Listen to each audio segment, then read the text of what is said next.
Hi guys, welcome back to my channel. Welcome to Daily Code Challenges. I'm glad to be here and I hope you are also. Okay, so today is day 9 of our code challenge, of our daily code challenge, and as well as other days, we have a very interesting code challenge also for today. So I hope you enjoy it and let's see how we walk through it. Okay, so today is day 9. We've Yesterday was day 8 and we tackled this problem where we wrote a function called 3 or 7.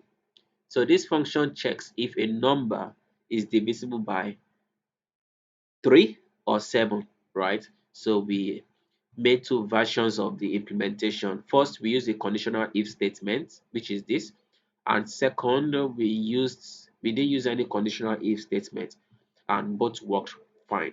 Okay, so today is day 9. I'm simply going to close this day 8, and then let's review the challenge we have for today. I'm simply just going to paste it, which I just did now. Let me zoom in as well. Okay, so I hope this is not too much. Okay, I think this is too much. Or let me reduce it a bit.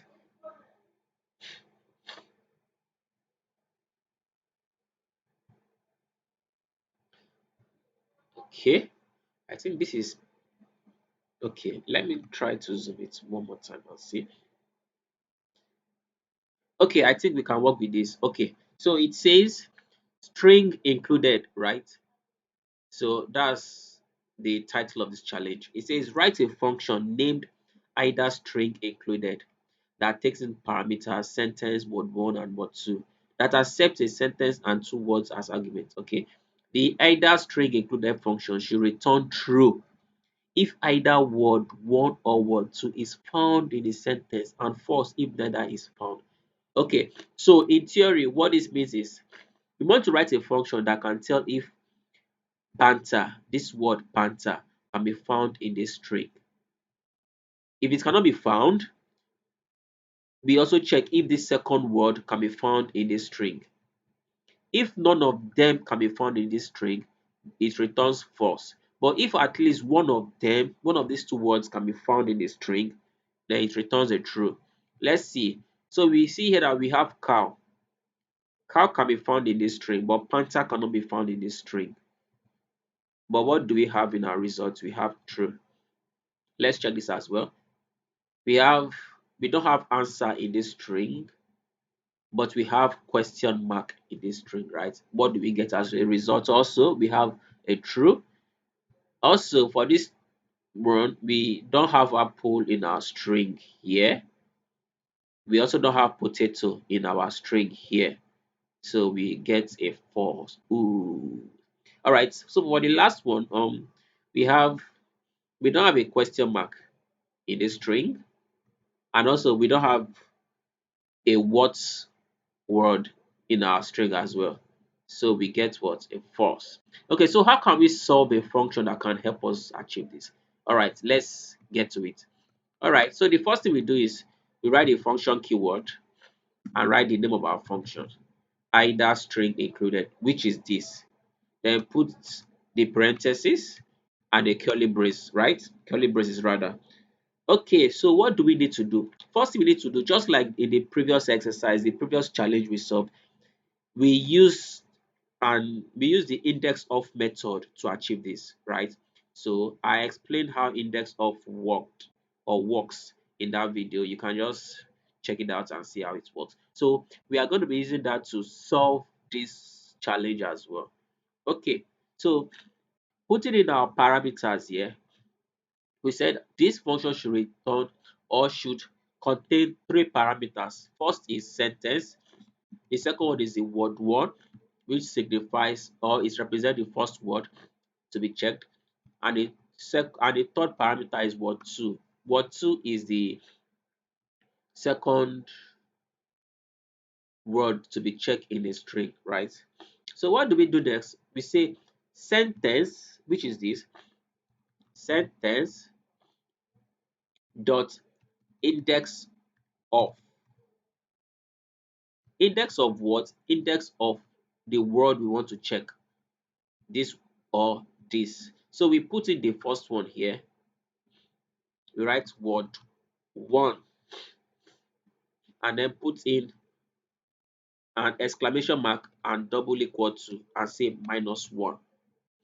So what this line means is, this is what it reads in theory. It says that check if word 1 can be found in the word sentence or in the string sentence, right?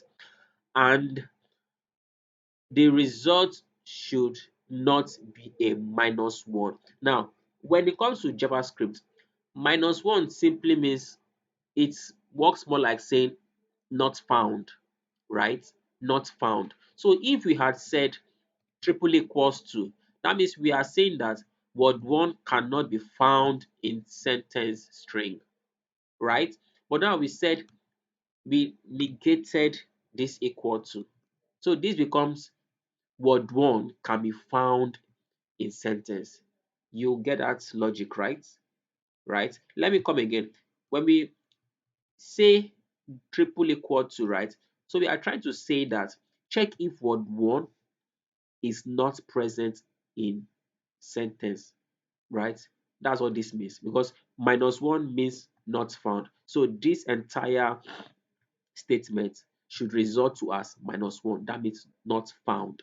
Word 1 cannot be found in sentence. Now, to negate it, that means to reverse the whole logic, we simply just put the exclamation mark. This means sentence dot index of word 1 should be found. Word 1 should be found in sentence, right? And sentence is a string that contains sentence. Word is also a string that contains just a word, right? So that's the first for this. So the question says that accept a sentence and two words as argument. The either string included function should return true if either word 1 or word 2. So we are dealing with what? We are dealing with or and or statements, true or false. So we are dealing to an or statement, and that's what we are going to be working on right now. So what do we do next? What do we do next? We've solved for the first word. The next thing you want to do is to write the logic or, which is which is the double pipe symbol. This represents or, a logic or, right? Logical or, yes. So we've solved the logic for this word 1 here. So let's solve for word 2. So it's basically the same thing, but we just replace word 1 with word 2. So here we say sentence, excuse me, sentence dot index of, right? Parenthesis word 2. Then we say not equal to -1. That means can be found, word 2 can be found in sentence, right? So we save this. But hey, this is not all we have. This is not all we are supposed to do, right? We are supposed to put in a keyword, right? And that keyword is called return. So we simply need to put a return statement at the start of this expression, which is this part here. So we say return. So we save and we have this, right? Okay, now as we can see, we have three parameters here. One is sentence, the other is word 1, and the third one is word 2. This parameter sentence, it represents the argument how now brown cow. Why this word 1 parameter, it represents this argument panther. Then word 2 parameter represents argument cow, right? And that goes for the rest of them as well. So when I run this code, we are expected to get these values: true, true, false, false, if my code is correct. That's a conditional statement. Okay, so let's run it and see. I run it. Oops. So we get true, true, true, false, and false. Whoops. Okay, so I got it here. No cameras. Okay, all right. So that's by the way. So this works very, very well. Yes. But what if there are some difference in cases in our strings and the words? For instance, this return true because we have cow here and we also have cow here. But what if cow that is written here was a capital letter? That means in uppercase, right? Do you think we are going to have true as our answer here? I don't think so, because JavaScript understands uppercase C to be different from lowercase c. They are two different things, right? So let's save this code again and let's run. If we are, let's see if we are going to get a true or a false. Oops, now we get a false. So what happens? What happens now? This is what happened. This cow here starts with an uppercase C, while this cow here starts with a lowercase c. That's just what happened. They both are not the same value, right? So how can we make this implementation in our code so that our code can accommodate for differences in cases, right? So here is what we can do. We can choose to at first convert everything here to uppercase and then also convert everything here to uppercase and find a match, right? Or we can choose to convert everything here to lowercase and everything here to lowercase so that there can be a match, right? And how can we do that? We simply just come here, we convert the sentence, which is this, to either a lowercase or an uppercase. So in my own case, I am going to choose lowercase. I'll simply just say to lowercase, the parentheses. So this to lowercase, it converts everything in sentence, and sentence is this, this, this, and this, right? Why this, this, this, and this are all word 1 and word 2 respectively, right? So as long as we've done that for sentence, we have to do that for word 1 and word 2 as well. So we convert word 1 also to what? Lowercase. You can choose to convert yours to uppercase all through. That will still make your code work very fine. But I just choose to use lowercase all through, right? So that there can be a match for everything you want to check for. So here I'll just simply say to lowercase with a parenthesis. I hope this works actually. Then also here to lowercase with a parenthesis.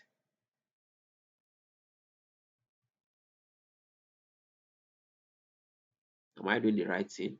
Okay, yes. So we also do that for word 2 as well. So we say to lowercase and this. Okay, so this code is becoming too long. Okay, but I believe, okay, so VS Code has helped us to break the line, right? Okay, so here is what we have. This is for word 1 and then using the logical or operator, and then this is for word 2. Now let's run this. I save it and I run. We can see that here we have an uppercase C and here we have a lowercase c. So we are expecting that our result should turn out to be true because of what we just did, because of the modification we just made now. So I click the, so I run the code and now let's see what we get. We get true, true, false, and false. Hooray! Yes, we got it. Okay, so that's that, and I believe this was, or this is a very interesting challenge, right? Wow, wow. So we actually just wrote a function that could really tell if either of two words can be found in a string. Is JavaScript not just awesome? Okay, so that's just a joke. Actually, other programming languages can as well do this, right? So, but we only decided to use JavaScript to do our 30 That's a 30 to do our daily code challenges. Okay, so I said 30 because at some point I was thinking to make this 30 days coding challenge. I'm still considering it, sorry, if we are to make it 30 days code challenge or daily code challenge. Daily code challenge will simply means we'll be doing it forever. Oh Lord. Like we'll be doing it forever. Come Christmas, come any holidays, we'll be coding. But 30 days will simply mean we'll just be doing that for this December because we started our day one on the 1st of December. So by December 30th, we should be through with it. That's if I still choose to make it 30 days. But hey, I can hear from you as well. If you want it to be 30 days, or we can keep doing this, like I said, in quotes, forever. Okay, all right. So I think we've come to the end of today's challenge, and it proved to be an exciting one, so interesting. And here is the code. So with this, I will just tell you, have a nice day. See you later. Thanks for having me and catch fun. Bye.